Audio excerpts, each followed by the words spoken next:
Hi, Karen Curry Parker here with your weekly Human Design Evolution Report. I want to start this week with something a little bit different. We're going to talk about sex, but we're going to talk about sex from a different point of view. This week, the sun transits in the gate 55, a gate that I like to call the gate of sustainability. It's part of what I like to call in quantum human design the channel of provision. The earth grounds us in the gate 55, the gate of faith. When we look at traditional human design and we look at the definition of the gate 55, which is called the gate of penetration, which reaches to meet the gate 6, the gate of friction in the channel of reproduction and mating, we have a tendency to look at this gate and this channel through the lens of patriarchal sexuality. We talk about sex and sexuality and reproduction strictly through, a lot of times in human design, the lens of a masculine perspective. We know that the cadence of language and the power of language is so strong that the syntax of language can actually be used to splice DNA. Language, we know, sets the tone and the direction for our life. Language, the words we use, informs the narrative we tell about who we are. And if we are defining aspects of the chart in human design with a masculine patriarchal narrative, we are blocking ourselves from allowing ourselves to experience the full expression of the human story. This is not just about man and woman, male and female. This is about the entire of humanity, all of us not having access to other archetypes, other language, other ways of talking about the themes in this chart. And I want to lovingly and gently say that we really owe it to ourselves, to our daughters, to each other, that we do our best to craft language, to use language, to find those places where we fail to use language in a way that is gender inclusive, in a way that incorporates the entire human story, not just the story of humanity told through the lens of the masculine perspective. We have a problem, even in the way in which we talk about the arc of a story. We talk about the arc of stories in a very masculine perspective. We have the hero's journey, right? Our hero starts, he goes through this, this situation that's got a lot of friction, and then it escalates, and then we have this sort of explosive, cataclysmic process, and then we have relief from the journey.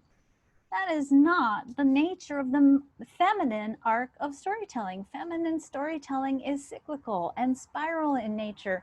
And we go around and around the spiral. And each time we go around the spiral, we are sometimes dealing with the same issue, but from a different perspective, from a more mature point of view. And each round of the spiral involves expansion and growth. And there's no end point other than when you die. Which brings me back to the gate 59 and this whole channel of reproduction and mating thing. I have 8 children.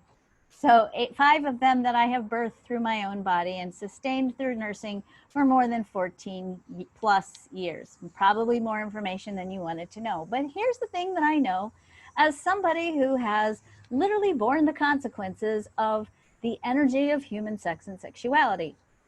Parenting isn't a one-time thing. It's not something you boom do and check it off the list and keep moving on with your life. If you become a parent, when you become a parent, this becomes a job that you have for the rest of your life. You don't get to surrender the title of parent. And it is a role in life that requires of you that you have to be sustainable. You can't get up in the middle of the night when your baby is crying and lay in bed and go, I'm just not feeling it. I'm not in the mood, honey. We have to be present to the byproducts, if you will, of our sexuality. Sex and sexuality isn't just about having sex. It's about all of the things that potentially go into sex. And if you think about sex and sexuality, it is a life and death decision, literally, right? Wrong choices, the misaligned choices in sex and sexuality have potentially deadly outcome in many, many different ways. We don't need to enumerate them. And of course, obviously, sometimes the outcome of sex is life. Because the requirements to sustain life means you've got to have sustainable resources. You've got to have sustainable energy. Hopefully, you've got community. Because we know now from the emerging data that's showing up in postpartum women who have postpartum depression that one of the main factors in postpartum depression is women not feeling supported. Did you know that when women sit around a table, the mothers sit around a table, and they know that their children are safe, their oxytocin levels go up, their feel-good hormones go up, because they need community to feel good. They need each other. So you need resources, you need community, you need support, you need rest. You need to be able to sustain yourself so that you yourself can be sustainable. Now, I'm obviously talking about this through the lens of my very feminine perspective, but we're talking about archetypes here. We're not really talking about man and woman. And while, of course, I'm looking at this from the lens of motherhood, if we really look at this energy, there are aspects of this energy that we all need. Men need this too. Men also have cycles in their sexuality, cycles in their fertility, a need for rest and restoration, or need for realignment and sufficiency and sustainability. We all need it, and we all need to be incorporating all of these archetypes in the story of who we think we are, the story that we tell about who we are. This Gate 55 is not just about sex. It's about sustainability and being able to, in a sustainable way, provide for not only yourself so that you can continue to contribute to the world because you have the energy to be available to what your people need, but also it allows you to think about how can we create sustainably in the world so that not only ourselves are sustainable, we are sustainable individually, but that we are creating sustainably in the world. This is a cornerstone, I believe, to creating peace in the world. If we all have enough sustainably, if we all have sustainable access to enough, what are we going to be fighting about? What are we going to be doing? We're going to have more room to create. We're going to have more room to come together. We're going to have more room to be intimate and look at higher level, higher order creative challenges. Like, what are we going to do about global warming? Or what else could we do as human beings? There's a lot of great questions out there, creative questions we haven't answered yet.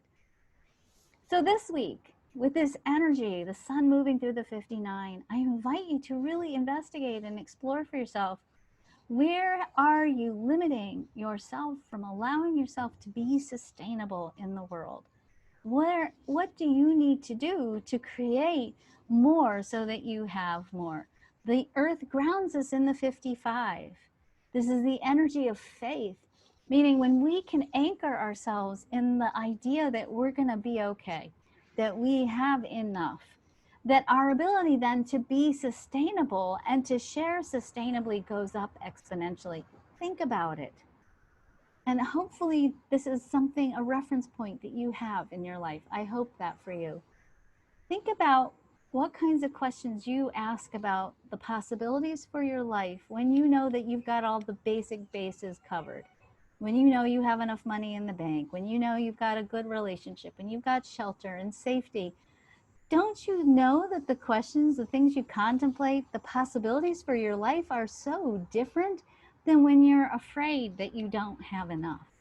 This is Maslow's hierarchy of needs. So as we move into this week, let's explore, where is our faith? How are we creating? Are we creating from a place of enoughness? And if you have the gift and the blessings of being from and creating from a place of enoughness, let's explore this week what we can do, because it's sacral energy, it's doing energy. What can we do to increase our blessings of abundance for others? How can we expand sustainability, not just from our own selves, but how can we expand the possibility of sustainability out into the world? We can't create a sustainable world. We can't live green, if you will. We can't be sustainable if we're not living sustainably, personally, internally. So that's our big challenge for this week. Next week, we get a little bit of a respite. We get some retreat energy. Actually, it starts on Saturday this week. You'll get some retreat energy to go resource yourself so that you'll have more resources to share. Have a great week. Take good care of yourselves. Oh, by the way, don't forget, this is actually a good week to have some good hot steamy sex, so you can do that too. Bye.